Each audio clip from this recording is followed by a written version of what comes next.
Well, I'm delighted to be joined by Alex Seow, who is the president of the Queen Mary Music Society. Alex, welcome. Hi, Paul. Now, Alex, you've been involved in the Queen Mary Music Society for 4 years now. And what has that involvement given you in terms of your skills and also in terms of friendships?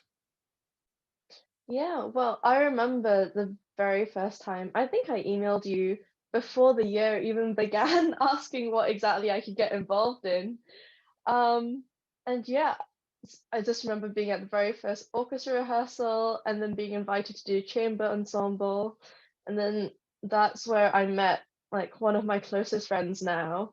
And I've continued to meet a lot of very good friends through the society every year. Some of them I live with them. Some of the older ones as well has helped me tremendously with my coursework. And yeah, it's been such a good time. In terms of skills, this is also my third year on the society committee. So I was social secretary in my second year, president, and then president again this year. And yeah, so I've had many chances to develop, professional skills like communicating, event planning, organization. But I've also had the chance to meet some really amazing people, like musicians from the London Chamber Orchestra, named Susie Digby, Yeah. and just a whole bunch of people from a wide variety of musical events that we managed to do. Well, quite right too. Now, it's interesting, obviously, you were president, and wonderful that you were president last year and president this year, because they couldn't be more different, could they? In fact, behind me is a photograph of the concert that we gave, a night at the movies, when you were part of that, showing a typical audience at Queen Mary in the Octagon. Well, we haven't got that this year. And so how have you dealt with the challenges of this year, and what have they been, and how have you felt, all of you, this year? Yeah, it was so unexpected, I think. For me especially, just thinking, same role, same position, just do the exact same stuff next year. But yeah, I think we've done very well. I'm really proud and like grateful for the rest of the committee. We've tried to move as much as we can, like our usual activities online. So there's orchestra sessions, choir sessions, and you'll note that I didn't say rehearsals because trying to play together over the internet is an absolute nightmare. But what it has become is just more of a bit of social time Mm. every week in the evening, where we can just chat about our lives, or we actually get to talk about quite a bit of kind of music history and theory, which we normally wouldn't have time for, or we wouldn't really consider to do in a normal rehearsal. So that's been quite interesting, I think. Yeah. Good. Now, I know that music is really very, very important to you, but when did it become? Well, actually, first of all, you're not studying music, are you? What is the subject you're studying? No, I'm studying biochemistry, so definitely not music at all. Okay, well, we'll come back to that in a minute, but um, obviously music is so important to you. It's been an important part, I know, of all your life, but where did it all begin? Um, so from a very young age, I think when I was 3, my parents enrolled me in these like general music lessons. So we were using things like rhythm sticks, glockenspiels, a recorder, and then after that, I progressed onto piano and then violin lessons. And how old And were you at that? admittedly, How old were you at that point? I started piano when I was perhaps 5 or 6, and violin maybe when I was 7 or 8. So very, But yeah, very young indeed. And how did you pursue that through that time? I mean, were you involved in a lot of activities at school or an extracurricular work? so back in Malaysia, which is where I grew up originally, it wasn't quite a big thing in schools. At least you wouldn't have kind of music lessons at schools or little kind of clubs you could join. But I was enrolled at a music center where I had sessions and things, as well as my instrumental sessions. We did music theory and music history.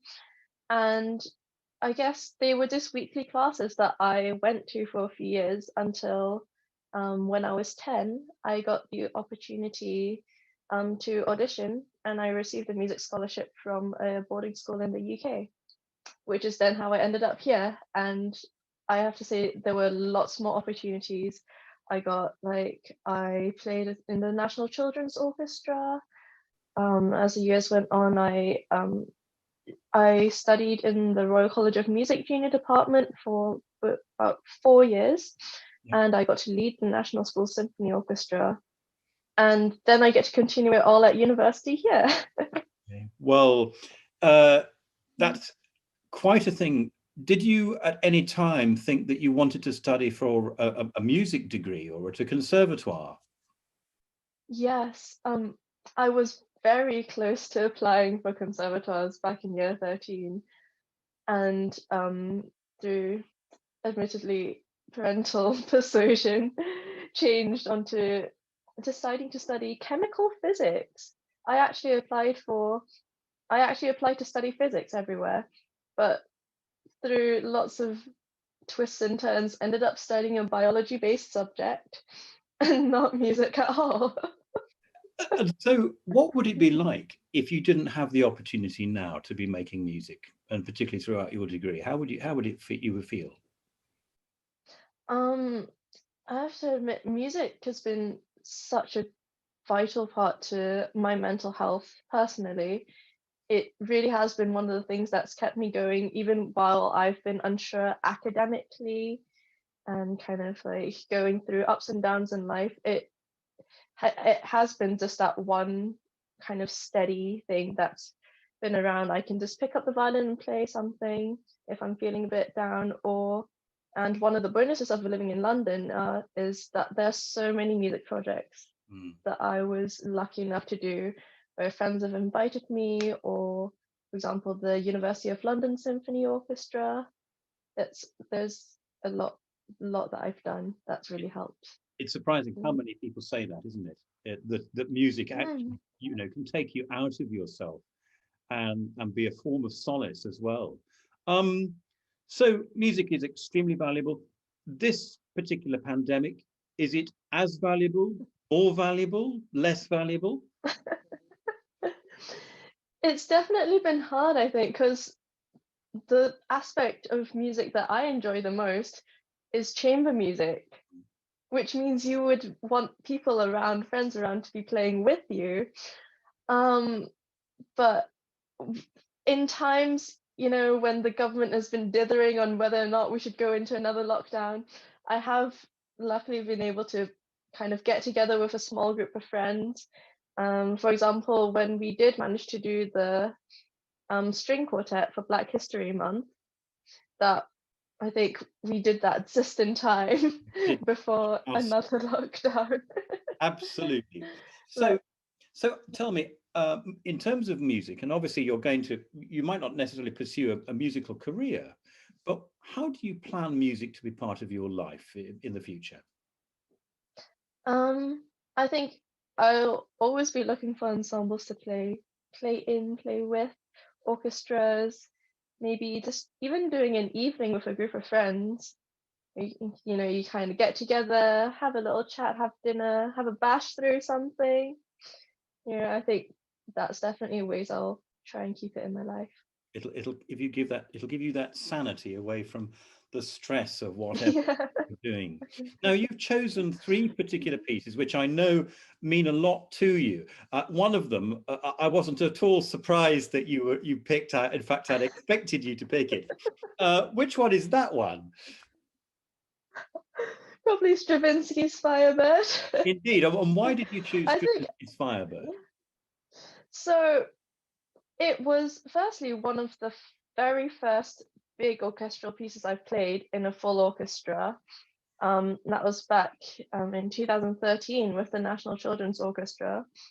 And for some odd reason, it's just been something I've played continually, like over the years, no matter which orchestra I'm in, no matter which instrument I'm playing, even.